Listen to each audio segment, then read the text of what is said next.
Daring to challenge the odds of others in those days of her gender, Nellie Bly shed a new light into reporting by breaking through social barriers and doing what no one, man or woman, had attempted before, specifically by performing extreme stunt journalism in order to draw awareness regarding principal issues in the world more effectively.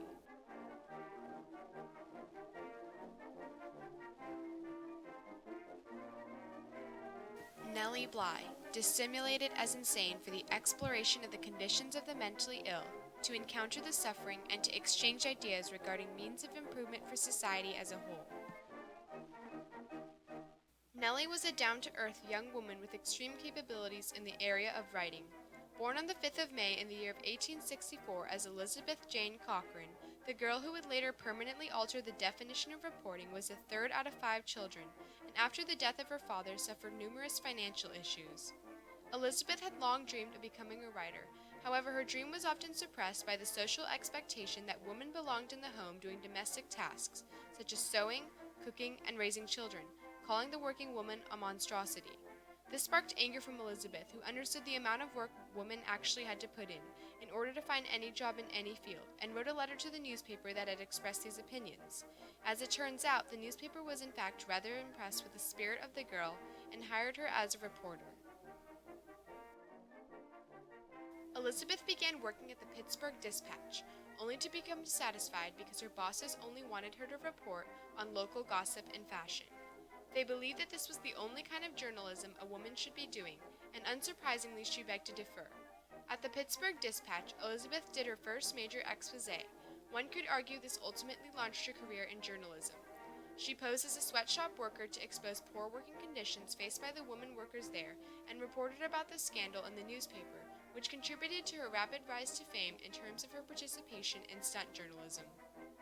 Elizabeth finally left the Dispatch and relocated to New York City in 1887. She began to work for the New York World, a similar newspaper that same year. The New York World provided her with more chances to report on the subjects she found more interesting and felt would be of greater importance for the general public's awareness as well. During this time, Elizabeth also acquired the pseudonym of Nellie Bly, coined after the song Nellie Bly by Stephen Foster. Immediately after receiving the job, Nellie was given a unique opportunity to go undercover and expose the infamous Blackwell's Asylum. This novel idea was proposed by Colonel John Cockrell, the managing editor of the New York World, who had suggested such a journey after seeing her potential based on her previous articles, as well as the intrepid manner in which she communicated her ideas, both verbally and on paper.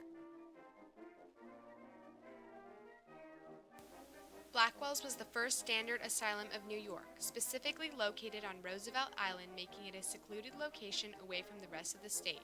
It housed mental patients, people who were considered legally insane, and became a chain of mental institutions after more were built in and around New York. Energy rightly and directly applied will accomplish anything. This was Nellie's general philosophy about life. If enough effort and time is placed into something, it will always be achieved eventually with the correct mindset. To prepare for her upcoming escapade, Nellie began by simply practicing insanity at home in front of a mirror.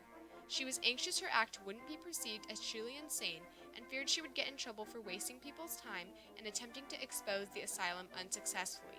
Despite her troubles, she packed her bags and set off by herself for a temporary home for women, where she aimed to be recommended to an insane asylum after sitting up all night and refusing to eat anything. Bly checked in as Nellie Brown to conceal her true identity, and she immediately began to provide people with initial perceptions of herself. Although her stay at the home was not the experience many primarily referred to, it was already an eye-opening one for Nellie in terms of the treatment of the less privileged. Bly successfully feigned insanity by assuming the traits of being stubborn and often mentally disorientated. The majority of the women attempted to avoid her completely, acting as though her insanity was a contagious disease. Only able to find one woman who still treated her as an individual with the knowledge that Bly was supposedly insane, she became significantly more resolute in her motives to eventually land herself in Blackwell's Island Asylum. 2 policemen were eventually called to escort Bly to the asylum, and she astoundingly maintained her character as an insane woman, allowing herself to be taken to what she referred to as the madhouse, as a supposed insanity expert pronounced her mad. From the moment I entered the insane ward on the island, I made no attempt to keep up the assumed role of insanity. I talked and acted just as I do in ordinary life. Yet strange to say, the more sanely I talked and acted, the crazier I was thought to be by all. Nellie was first taken to a courtroom after being apprehended by police while feigning mental sickness at the woman's home. A judge there heard her story from the mouths of others who had taken her in, and she kept up her act with the judge and pretended to be clueless. Nellie claimed she didn't know who or where she was, and this led the judge to believe she was truly insane. Nellie was then escorted to the local hospital to be examined by a professional on the subject. The order was then given to take me to the insane pavilion, and a muscular man came forward and caught me so tightly by the arm that a pain ran clear through me.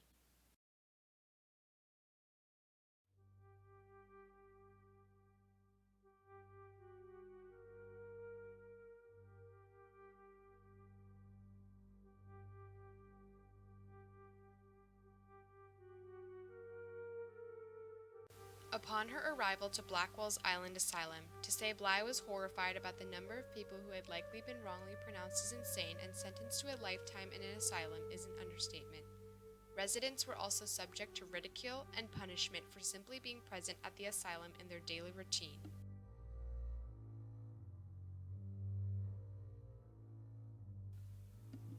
One of the most dreaded tasks Bly was told to complete was the act of cleaning herself in the bathroom, or rather, allowing workers to bathe her. The water was ice cold, and I again began to protest. How useless it all was. I begged at least that the patients be made to go away, but was ordered to shut up. Suddenly, I got one after the other, 3 buckets of water over my head, ice-cold water too, into my eyes, my ears, my nose, and my mouth. I think I experienced some of the sensations of a drowning person as they dragged me, gasping, shivering, and quaking from the tub. For once, I did look insane. Another event Bly referred to as unforgettable was her first walk at the asylum. While strolling in a line with other fellow inmates, Bly caught sight of what she was informed were the most insane patients of the asylum. 52 women wore belts locked around their waists, which connected to a long cable rope connecting them all together as one unit. Each woman appeared to be wrapped up in their own individual freaks, constantly speaking to themselves. At the end of the rope was a heavy iron cart containing 2 women, one nursing a sore foot and one screaming at a nurse. The horror of that sight to one who had never been near an insane person before was something unspeakable. Punishments went further than verbal abuse. Patients were also intentionally physically penalized. Upon describing the rituals of some nurses, Bly wrote, "She grew more hysterical every moment until they pounced upon her head and slapped her face and knocked her head in a lively fashion. This made the poor creature cry the more, and so they choked her. Yes, actually choked her. Then they dragged her out to the closet, and I heard her terrified cries hush into smothered ones.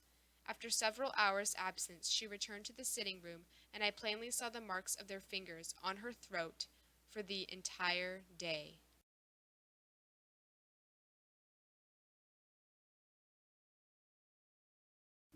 These punishments, Bly came to realize. The general treatment of the patients was the cause of insanity, and the results of the conditions were the opposite of what they claimed.